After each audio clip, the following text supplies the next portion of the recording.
Welcome to another round of Young 7 Yang game reviews. That's right, folks. We're taking a look at another ID4 vehicle. Unfortunately, I have gotten rid of my ID4 2021 model because the lease was going up and I was sitting on some equity. So I decided, why not dive and upgrade? So it came to my knowledge that the ID4 2023 model, built in Chattanooga, Tennessee, all-wheel drive, was available for purchase. And, well, like I said, I had equity on my last vehicle, which was a lease model, which was nearly paid off. So I decided to take the plunge and buy into ID4 that I can consider my own now. So this is my new baby, which will hopefully eventually be passed on to my daughter in a few years' time, where I'll be upgrading to something else. If I can get the Jeep Recon or possibly even an ID Buzz. But in the meantime, let's talk about this sucker. So, I'm a huge fan of the color, first and foremost. The moon gray is beautiful. There were some upgrades to this vehicle and some clear downgrades. So, let's first focus on the things that I felt were downgraded. To be honest, just two features. First are the folding mirrors, or the automatic folding mirrors in this 2023 model are gone.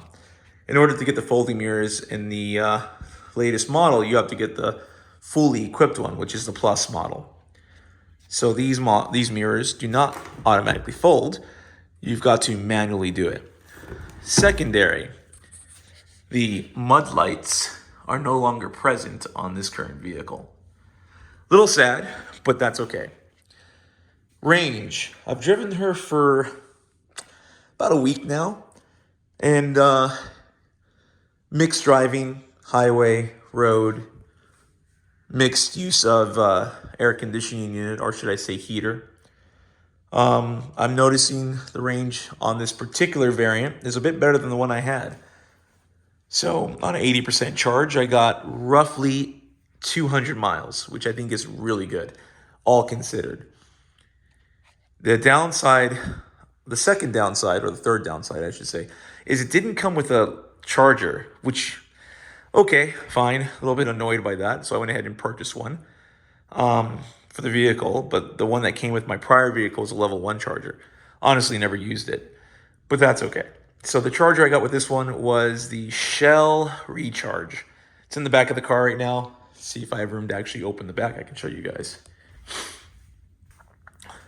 And yeah, I'll be cutting it too close without me moving the car forward, so I am going to avoid that show and tell for right now. Let's go inside the vehicle and look at some of the changes depending on your taste. These could be negative or positive, but the inner console has changed somewhat. So instead of having two seats, or instead of having two armrests, we now have one. The center console is slightly different. My previous model, you can hold up to 4 cups. Now you can hold 2. However, you've been given a ton of storage over here. A nice little area to store your phone, which I actually like this better.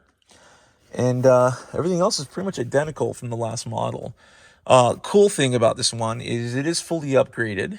It does have the plug and charge feature.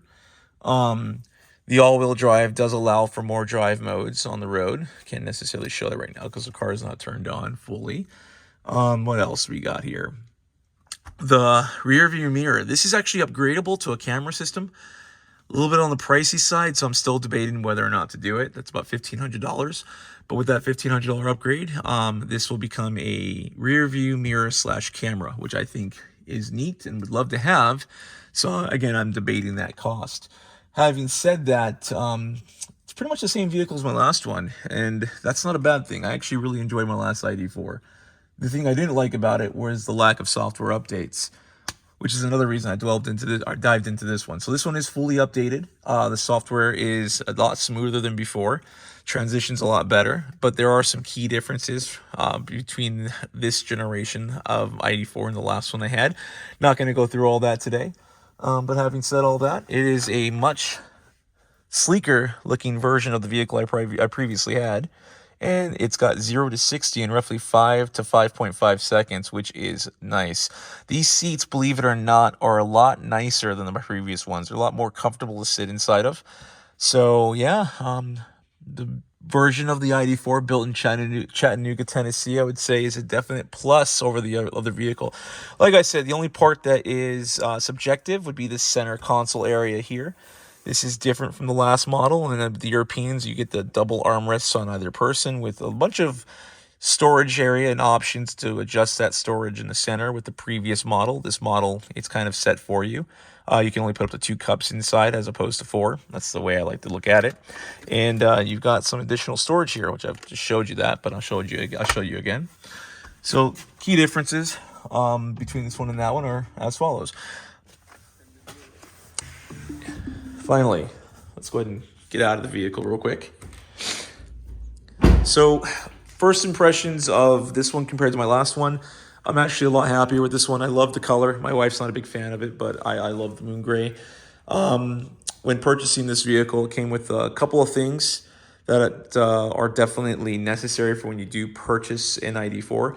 One thing I would highly recommend is pay the extra $1,500 for the, I'm not sure what to call it, but it's some type of insurance policy with the tires. If the tires go flat for whatever reason, they'll replace them for you. My last ID4 I owned for roughly 2 years, and in that time span in which I owned that vehicle, the tires, I had 2 tires left and right, roughly a year, roughly 6 to 7 months apart, burn out or have a hole that was punctured into the tires, and because the puncture was in a unique spot, the tires had to be replaced. Cost me between both tires roughly $1,100. So I can imagine over the life of this vehicle that tire replacements are going to be an issue. So yeah, that's one recommendation I would do if you were to buy the vehicle. Definitely put that on your policy. Other than that, the next downgrade, I forgot to mention. When you charge your vehicle, you now can only charge up to 30 minutes for free of charge up to 30 minutes for roughly 3 years, which is still good. 30 minutes will get you an 80% charge, but not 100%. I haven't charged this vehicle to 100% yet at Electrify America, so I don't know how long it'll take. But what I can tell you is the charge curve on this model is much better than my last one. So when I started charging the vehicle for the first time, I had a charge curve of roughly 140 kilowatt hours. At the beginning, and towards the end, it tampered down to, I think it was 80, but it stayed pretty consistent up until roughly 70% charge, and then it started to go down into the 70s. So compared to my last one, the curve was roughly 114 at its peak, but it averaged at 50, sometimes as low as 30, once it started to go into the 80 percentile range. So I suspect this one's going to do a lot better with charging. The last one took roughly an hour to charge from 0 or 5% to 100. I suspect this one will take roughly 45 minutes to 50 minutes. So you're definitely going to save a little bit of time on this one if you're going for that full, 100% charge. But if you're just going for a simple 80% charge, honestly, it should take under 30 minutes. So that 30 minutes, 3 years free charging is well worth it. All right, guys. I don't have much else to add to this vehicle other than I just got it. I'm really enjoying it. There are a few little things I have to add to this vehicle. I got to tint the windows, possibly debating adding the rear view camera option. Just the price is what's kind of got me hesitant on it at the moment. And yeah, if you like what you see, please give me your comments. I'd like to know what you guys think about this vehicle if you own it yourself. And yeah, peace out for now. Like and subscribe.